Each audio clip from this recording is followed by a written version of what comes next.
Guys, this is Shyam Aurya. I'm going to start an editorial from The Hindu. Today is 8th March और आज का जो editorial है बहुत ही special लिखा हुआ है। अब देखिए कि मार्च में पहले डेट डाल देता हूँ। डेट है आपकी मार्च 8 एंड 2022। ये एडिटोरियल ये आपका सेबी से रिलेटेड एक इशू है, ठीक है, उससे रिलेटेड है। तो देखते हैं भाई क्या क्या है। आप पेन और कॉपी लेके बैठिए और उसको लिखिए ताकि आपकी इंग्लिश एडवांस हो सके। बुक ऐप जितनी भी एक टफ़ वाली वो लिख लें आप, ठीक है। और सब कुछ एक्सप्लेन कराने वाला हूँ ताकि आपकी इंग्लिश जो है एडवांस लेवल पे पहुँच सके, ठीक है। तो देखिए भाई आज का एडिटोरियल क्या है। तो सबसे पहले हम देखें आ हाउस ऑफ कार्ड्स। ये एक सबसे पहले यही ईडीएम है, आ हाउस ऑफ कार्ड्स। इसका मतलब क्या होता है ये देख लीजिए आप। इनसिक्योर क्या मतलब होता है इसका? सिक्योर सिचुएशन क्या होता है? इनसिक्योर सिचुएशन मतलब यहाँ पे संभावना इनसिक्योर हो, इनसिक्योरिटी की हो। क्लियर हो गया। सबटाइटल देख लेते हैं इसका क्या है भाई। अगर मैं सबटाइटल की बात करूँ तो सिस्टमेटिक रिस्क स्टैमिंग। अच्छा, सिस्टमेटिक रिस्क मतलब एक एक करके कोई झंझट आ रहा है, रिस्क आ रहा है। स्टैमिंग फ्रॉम का मतलब से उत्पन्न होना। किससे उत्पन्न हुआ है? मिसडीड से, यानी गलत काम से। कहाँ पर? एट एनएसई पर ये इनसिक्योरिटी उत्पन्न हुई है, यह रिस्क उत्पन्न हुआ है। अब देखिए मिसडीड क्या है आपका? प्लूरल है तो हैव लगा दिया इन्होंने, ठीक है, हैव। अब देखिए एक वर्ड है इविंस्ड। क्या है? इविंस्ड का मतलब एक्चुअली में होता है कि किसी को अपने एक्सप्रेशन देना, किसी को अपनी इजाज़त देना, ठीक है, नोट दे देना, इविंस होता है, ठीक है। एक्सप्रेशन देना यानी इजाज़त देना। लैक्स्टर, लैक्स्टर्स का मतलब लैकलस्टर, लैकलस्टर का मतलब होता है कि मैं किसी को इजाज़त दे रहा हूँ तो उसमें कोई स्पिरिट नहीं है। क्या नहीं है? धुंधलापन है, फीका है। लैकिंग लस्टर है, शाइन है, धुंधलापन। सिंपल सी अगर मैं बात करूँ हिंदी में, अगर मैं बात करूँ हिंदी में तो क्या हो जाएगा? धुंधलापन, ठीक है। लैकलस्टर रिस्पॉन्स, जो रिस्पॉन्स दिया था वो लैकलस्टर वाला था। अब मैं एक पूरा हिंदी बता देता हूँ इसका ताकि आपको सब एकदम क्लियर हो जाए, ठीक है। यहाँ से देखिए अगर मैं इसको मैं क्लोज करता हूँ तो ये क्या कहना चाहे? सिस्टमेटिक रिस्क स्टेमिंग फ्रॉम, जो सिस्टमेटिक एक एक करके रिस्क उत्पन्न हुए हैं वो उत्पन्न हुए हैं, ठीक है। क्या हुए हैं? उत्पन्न हुए हैं। मिसडीड्स कहाँ से? मिसडीड से उत्पन्न हुए हैं, गलत काम से। एनएसई में हैव इन्वेंस्ड, जिन्होंने जो NSE national Stock exchange, national Stock exchange, ठीक है, वहाँ पे जो उत्पन्न हुए हैं वो कैसे, उनका जो रिस्पांस मिला जब जांच पड़ताल की गई, प्रोब की गई, तो बहुत ही रिस्पांस, बहुत फीका रिस्पांस दिया। कुछ बताने को तैयार नहीं हो रहे हैं, जवाब भी नहीं दे रहे हैं। ये वाली सिचुएशन है। क्लियर है? अब मैं टोटली नीचे का एडिटोरियल पढ़ता हूँ। यहाँ से देखिए द संडे, ठीक है, संडे को स्पेशल किया हुआ है, इसने दा लगा दिया संडे के आगे। इवनिंग, संडे इवनिंग अरेस्ट, कौन अरेस्ट हुआ? ऑफ चित्रा रामाकृष्ण, रामाकृष्णा को अरेस्ट कर लिया गया। द फॉर्मर एमडी, वो मैनेजमेंट डायरेक्टर थी, पहले फॉर्मर मतलब पहले वाली। And CEO, chief executive officer थी, ठीक है। यानी चीफ एग्जीक्यूटिव ऑफिसर के बिना तो पत्ता भी नहीं हिल सकता किसी कंपनी में या किसी भी इंस्टीट्यूशन में, ठीक है। मेन व्यक्ति यही थी। ऑफ इंडियाज, क्या on India's largest stock exchange, India का सबसे बड़ा लार्जेस्ट यानी कि सबसे बड़ा क्या है? स्टॉक एक्सचेंज है यहाँ पे, ठीक है, मुंबई में है ये। And by the central bureau of investigation, किसके द्वारा? सेंट्रल ब्यूरो ऑफ इन्वेस्टिगेशन के द्वारा, सेंट्रल ब्यूरो ऑफ इन्वेस्टिगेशन यानी सीबीआई के द्वारा। शुड चेंज, ठीक है, इनको अरेस्ट कर लिया गया। एमडी को, जो फॉर्मर एमडी थी, सीईओ थी ऑफ नेशनल क्या नाम था ये देखिए, ठीक है, नेशनल स्टॉक एक्सचेंज। क्लियर है? अब आप देखिए CBI should the course of what has been led back, led back, ये बहुत ही अच्छा वर्ड है, मैं इसको थोड़ा हाईलाइट करता हूँ ताकि आप समझ पाएँ। क्लियर है? अब ये देखिए मैं यहाँ पे लेड एंड बैक, ये वैसे तो एक ही वर्ड होता है और इसका मतलब क्या है ये मैं आपको बता दूँ। लेड बैक का मतलब होता है अनहरीड, कि जल्दी में ना करना, रिलैक्स होना एकदम। लेड बैक का क्या मतलब? मैं लिख लेता हूँ यहाँ पे ताकि आप समझ पाएँ अच्छे से। क्या होना? रिलैक्स, ठीक है, कि पहले जो थोड़ा सा उसने अपने काम में बदलाव किया है, कोर्स ऑफ एक्शन यानी कि काम में बदलाव किया है, क्या of what has been led back probe. Probe मतलब जो उनकी पहले जांच की जा रही थी उसमें पहले एकदम शिथिलता थी, यानी कि रिलैक्स था, कोई काम ही नहीं ढंग से हो रहा था, प्रोब अच्छे से नहीं हो रही थी। इनटू अलेज मिसयूज, अलेज मतलब उस पर आपत्ति लगाई गई है किस चीज़ की, मिसयूज की, of exchange data bye market player. ठीक है, किसके द्वारा उन्होंने एक्सचेंज किया है अपना डेटा, मार्केट प्लेयर जो ब्रोकर वगैरह होते हैं, ठीक है, ट्रेडिंग करते हैं, उनके साथ उन्होंने डेटा एक्सचेंज किया। अब एक बार आ गया जारिंग। जारिंग का क्या मतलब है? जारिंग का मतलब होता है विवाद होना, झंझट होना। इवन सररियल, जो विवाद है अभी सररियल लगता है। कैसा? सररियल का मतलब होता है अवास्तविक, ड्रीम जैसा। ऐसा तो सच में तो नहीं हो सकता, इतना बड़ा इंस्टीट्यूट वहाँ पे भी भाई कि गवर्नमेंट के जो ऑफिसर बैठे हुए हैं कि उसमें क्या करें, करप्ट बाजी करें, वो करप्ट होने लगे, ऐसा तो नहीं हो सकता, ड्रीम जैसा लग रहा है। इसलिए this is called just surreal. कैसा कहा है इसे? सररियल कहा है। जारिंग का मतलब होता है इसका जो कलह है, झंझट है, ठीक है, ये सब। अब देखिए गवर्नेंस लैप्स, तो ये सब क्यों हुआ है? गवर्नेंस के लैप्स की वजह से, यानी उनकी भूल की वजह से, गवर्नमेंट के जो ऑफिसर बैठे हुए हैं उनकी भूल की वजह से, वरना ऐसा होता ही नहीं। क्लियर है ना? अब ये देखिए आगे, Delhi court has granted, Delhi court ने ग्रांट कर दिया है, परमिशन दे दी है सीबीआई को। सैल्यूट का मतलब होता है कि जांच पड़ताल करना। क्या करना? सैल्यूट का मतलब होता है जांच करना, ठीक है, या जासूसी करना। 7 डेज टू इंटेरोगेट, क्या करने के लिए? 7 डेज की परमिशन दे दी है, ठीक है, to former National Stock Exchange boss, ठीक है। उन्होंने दिल्ली हाई कोर्ट ने सीबीआई को परमिशन दे दी है कि आप जो नेशनल स्टॉक एक्सचेंज के फॉर्मर बॉस थे उनसे आप इंटेरोगेट कर सकते हो, सवाल जवाब कर सकते हो। क्लियर? अब आगे देखिए आप, अबाउट आ मंथ, लगभग एक महीने बाद, आफ्टर मतलब बाद, द स्टॉक मार्केट वॉचडॉग मतलब जो उनकी रखवाली करने वाले हैं, सेबी पास्ड आ 190 पेज। अब एक चीज़ मैं बता दूं इसमें ग्रामर का, कि जैसे 190 लिख दिया डिजिट में, अब पेज लिख दिया, इनके बीच में क्या लगा हुआ है? हाइफन लगा हुआ है। हाइफन के बाद आप एस नहीं लगाओगे, प्लूरल नहीं बनाओगे। अगर ये हाइफन नहीं लगाते तो 190 पेजेज लिखना पड़ता है इन्हें। क्या लिखना पड़ता है? पेजेज। ये बहुत ज़्यादा पूछा जाता है किसी भी एग्जाम में, ध्यान रखना, ठीक है। क्या पास किया? 190 पेज ऑर्डर पास किया, डेट हैज़ मेड हेडलाइन, जिसने हेडलाइन बना दी, फॉर इट्स असर्शन, ठीक है, ये कंफर्म करने के लिए। असर्शन का मतलब होता है कि कंफर्म करना, या फिर किसी दृढ़ता से, या बहुत ही दृढ़ता बोल दीजिए, या फिर आप बोल दीजिए, या दावे के साथ डिक्लेयर करना। क्या करना? मैं असर्शन का मतलब दावा लिखता हूँ सीधा, हिंदी वर्ड क्या लिखा हुआ? दावा। दावे के साथ क्या बोला जा सकता है? अबाउट, के बारे में। अबाउट का मतलब के बारे में। रामाकृष्ण शेयरिंग द कॉन्फिडेंशियल मतलब गुप्त, कॉन्फिडेंशियल का मतलब होता है गुप्त चीज़ें या सीक्रेट चीज़ें।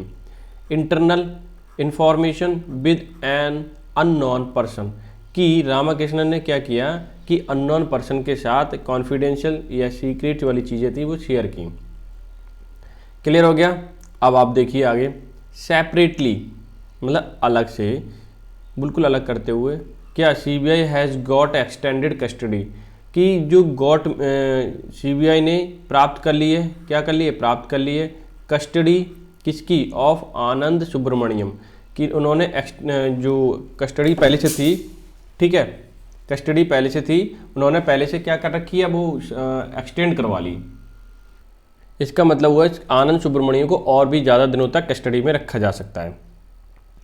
एनएसईज फॉर्मर ग्रुप, जो पहले के ग्रुप थे, ऑपरेटिंग ऑफिसर, कहने के, अब देखिए कि आनंद सुब्रमण्यम कॉमा लगा के लिख दिए, अब इन्हीं के बारे में लिखा है इस वाले क्लॉज में। क्या लिखा है कि एनएसईज नेशनल स्टॉक एक्सचेंज के पहले वाले क्या थे? वो ग्रुप के ऑपरेटिंग ऑफिसर थे, ठीक है। हायर किया गया था ना, हायर्ड का मतलब उन्हें काम पे लगाया था। ऑस्टेंसिवली का मतलब दिखावटी फॉर्म में। एट बीहेस्ट मतलब किसी के सहारे या किसी अथॉरिटी के सहारे, या अथॉरिटी ने बोला हो कि हाँ इसे जॉब पर रख लीजिए। ऑफ अननोन योगी, ठीक है, अननोन पर्सन योगी को इसमें क्या रख दिया गया था भाई? हायर किया गया था और उन्हें दिखावटी फॉर्म में वहाँ पे काम पे लगा दिया गया था। आगे देखिए, डिसरिगार्डिंग का मतलब के परवाह किए बिना, डिसरिगार्डिंग, रिगार्डिंग मतलब किसी से संबंधित, तो डिसरिगार्डिंग किसी से संबंधित नहीं, किसी की परवाह किए बिना। क्या मतलब है इसका?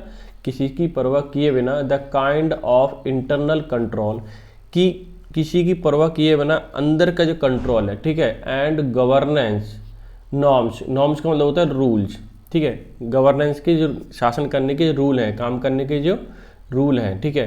वन एक्सपेक्ट, जो उम्मीद करता है, एक वन का मतलब किसी पर्सन के लिए है, एक्सपेक्ट उम्मीद करता है, फ्रॉम एन इंस्टीट्यूशन, एक इंस्टीट्यूशन से, संस्था से उम्मीद करता है, ऑफ सच सिस्टमेटिक इम्पोर्टेंस, एक सिस्टमेटिक इम्पोर्टेंस उम्मीद करता है वो, एंड फाइनेंशियल मार्केट, जो फाइनेंशियल मार्केट में सिस्टमेटिक इंपॉर्टेंस है, उन नॉर्म्स हैं, ठीक है, वो एक अच्छे से उम्मीद करता है कि अच्छे से होगा और अपने हिसाब से काम चल जाएगा, ठीक है। The catchy details, catchy details क्या होता है? अब ये सुनिए, कैची डिटेल्स का मतलब अगर मैं बोलूँ यहाँ पे कि बहुत ही कॉम्प्लेक्स, क्या है ये? कॉम्प्लेक्स यानी कठिन, क्या बोल सकते हो आप? कॉम्प्लेक्स बोल सकते हो या फिर कठिन बोल सकते हो। हैविंग कंसील डिफिकल्टी, जिसके अंदर डिफिकल्टी हो, ठीक है। Details must not detract, detract का मतलब होता है कि हटा देना रास्ते से, फ्रॉम लार्जर क्वेश्चंस, जो बहुत बहुत बड़े बड़े क्वेश्चन है वो कैची डिटेल क्या है उसको हटा देती है। अराइजिंग, उड़ते हुए, अराइजिंग का मतलब उड़ते हुए, फ्रॉम द डिप्लॉयमेंट, डिप्लॉयमेंट किसी को नौकरी से हटा दिया, सॉरी डिप्लॉयमेंट, डिप्लॉय किया गया है, नौकरी पर लगाया गया है, ठीक है। ऑफ कोलोकेशंस मतलब किसी एक ऐसी जगह लगा देना जहाँ पे बहुत सारी एंटिटी एक ही बारे में होती हों, क्या होती हों? एंटिटी, या फिर बहुत सारे काम जो है एक ही जगह बहुत एग्जीक्यूट किए जाते हैं, ऐसी जगह डिप्लॉय कर दिया गया। सर्विसेज एंड ल्यूकेन का मतलब एक गैप होता है, blank gap between two things, ठीक है। सही और गलत के बीच की अगर मैं बात करूँ तो क्या अंतर है, तो वो ल्यूकेन कहलाएगा। इन इंडियाज ओवरसाइट, ओवरसाइट का मतलब होता है advance gained by beginning early. No I think I have something wrong. हाँ ये देखिए, oversight mechanism over its capital market reflected into multiple layer failure to crack down and the overdogs at NSE. ये क्या कहना चाह रहा है? Oversight का मतलब है जो प्रबंध करने वाले लोग हैं, इंडिया के प्रबंध करने वाले मैकेनिज्म का, किसका? मैकेनिज्म, जो हमारा प्रोसीजर है उस मैकेनिज्म का प्रबंध करने वाले लोग हैं, ठीक है। ओवर इट्स कैपिटल मार्केट, और जो कैपिटल मार्केट है रिफ्लेक्टेड, ये दर्शाती है क्या? मल्टी लेयर फेलियर, बहुत सारी गलतियाँ हुई हैं। टू क्रैक डाउन, क्या करने में? क्रैक डाउन का मतलब होता है, मैं यहाँ से दोबारा से हाईलाइट करता हूँ ताकि आप विजिबल हो पाए हर चीज़, ठीक है। क्रैक डाउन का मतलब होता है कि कड़ी कार्रवाई करने में, जिन लोगों ने गलती की है उनके खिलाफ कड़ी कार्रवाई करने में, ठीक है। बहुत सारे क्या बरताएगी, ये बिल्कुल सख्ती बरता ही नहीं है उनके साथ, ठीक है। बहुत ही ढील से काम हुआ है, ठीक है। रॉन्ग डूइंग्स, ठीक है, कि जिन लोगों ने गलती की है एट एन एसी, ठीक है, उनके खिलाफ ना तो FIR दर्ज की गई, ना उन्हें पनिशमेंट किया गया, कुछ भी नहीं किया, बस ऐसे ही छोड़ दिया गया। अब देखिए कोलोकेशन समझ में आ गया क्या? मतलब बहुत सारी एंटिटी एक ही बार में होना, बहुत सारे काम एक ही जगह, ठीक है।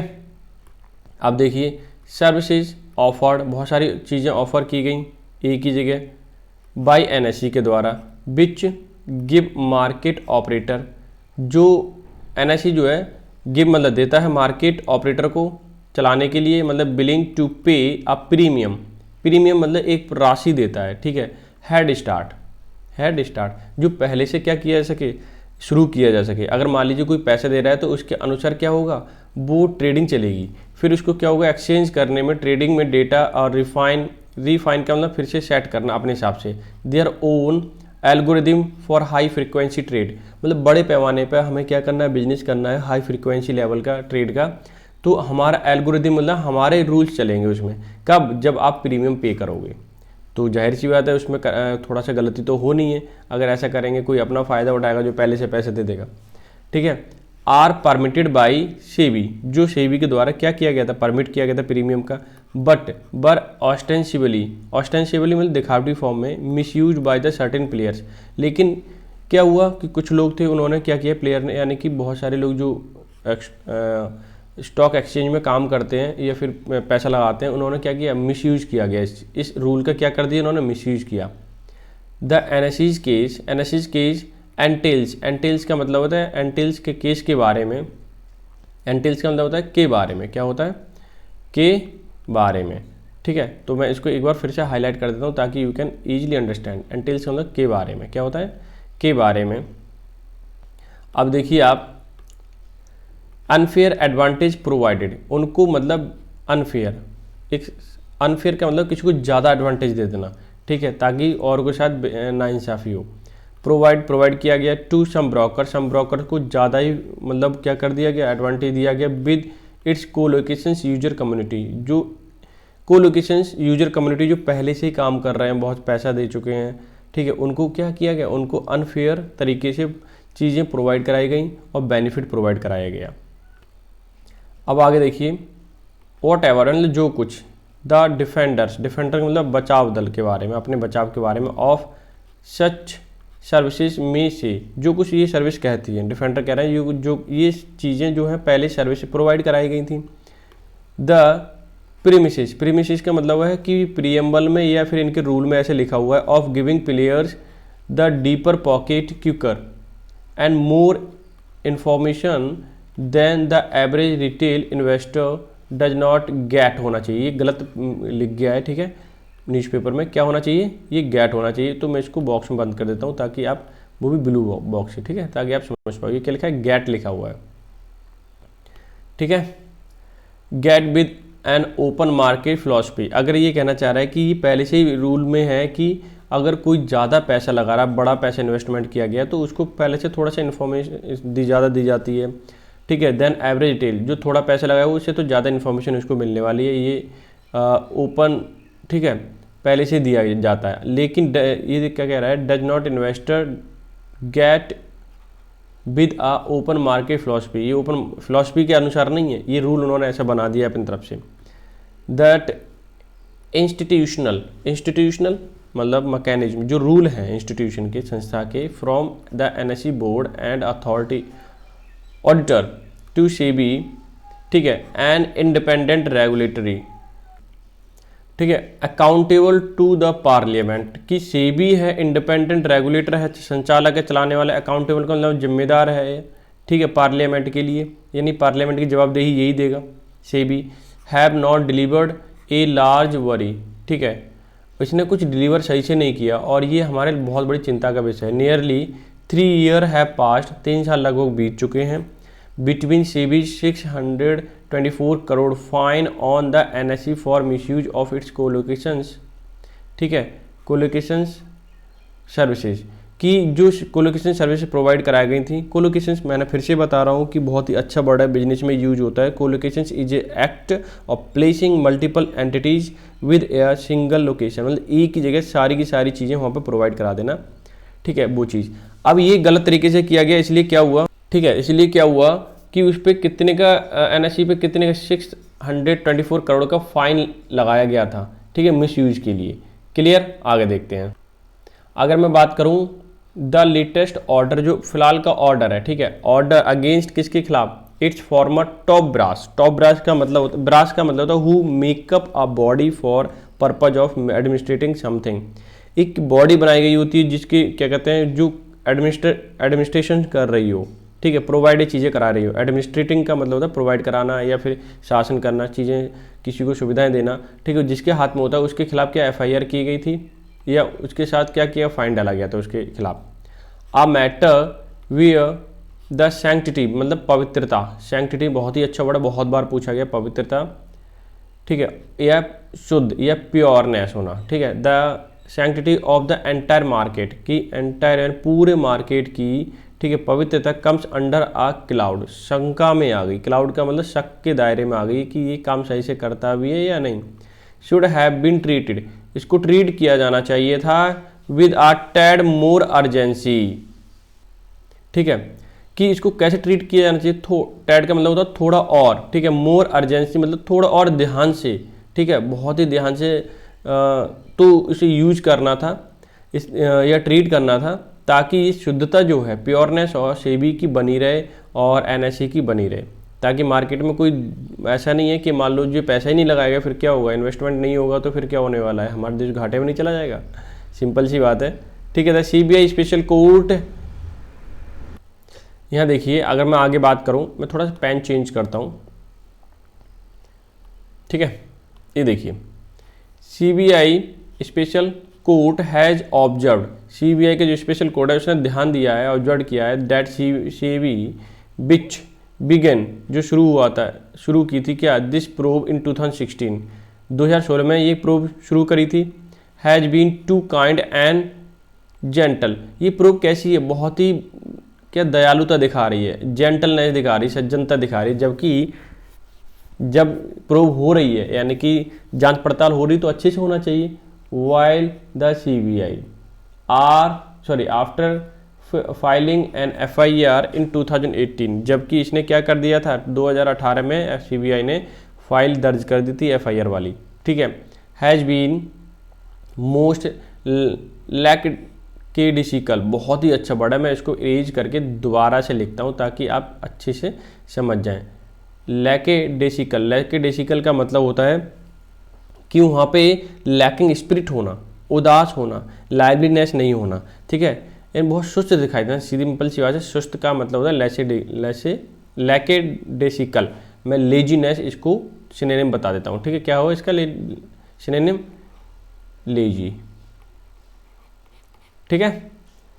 आगे देखिए क्या कहना चाह रहा है, with a new SEBI chief in place, ठीक, उसकी प्लेस में न्यू सेबी के जो चीफ हैं, the government led by the finance minister, वो किसके द्वारा संचालित हो रहे हैं, ठीक है, फाइनेंस मिनिस्ट्री के द्वारा। Who is reviewing the handling of NSA, क्या हैंडलिंग ऑफ, ये देखिए, reviewing the handling of NSA case must ensure, बहुत ही सुनिश्चित करना है, सम डिटरेंट एक्शन, डिटरेंट रोक, कुछ एक्शन रोकना, is accompanied by the reviewing of checks and balances in a current government structure.